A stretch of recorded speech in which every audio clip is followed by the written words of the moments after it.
All right, welcome back to the Kenobi Podcast. This is going to be a short one, and just one question. Do you think that our president, Mr. Energy, do you think that our president, Make America Great Again, is asleep at the switch?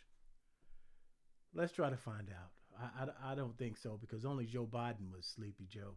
So it has been just 48 hours since Republicans suffered pretty humiliating, crushing defeats in elections literally all across the country.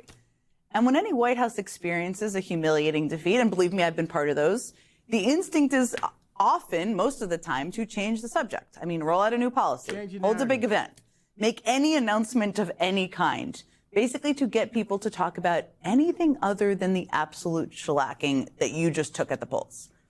But apparently the announcement this White House settled on today didn't even really seem to keep the President of the United States awake.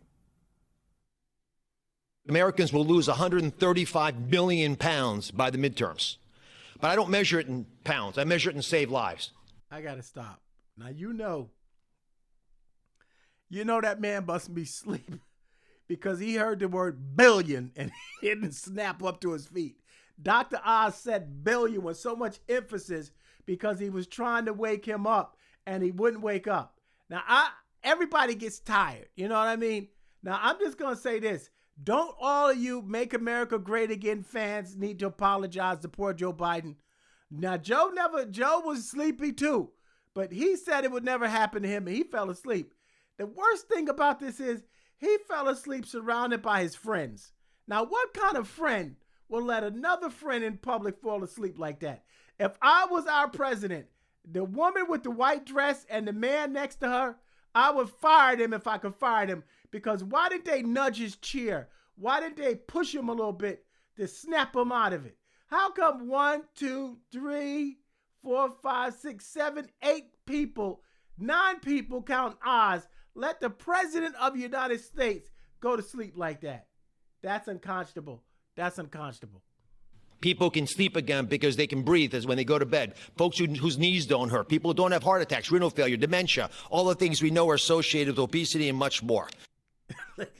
I don't know if you just saw Donald Trump like on the side of the screen there. We maybe should have done like a big red circle or something there, but I'm sure you saw it. I mean, that was him in the White House today, basically appearing to nod off while his Surgeon General talked about, of all things, really, dementia, obesity, and sleep loss. I mean, it kind of feels a little too on the nose, doesn't it? Feels a little Can we just let's just go back for a second to what Dr. Oz was saying there before the president started to lose interest. Poor Joe Biden got it bad. Mr. President, our estimate, based on the company numbers as well, is Americans will lose 135 billion pounds by the midterms. He sleep.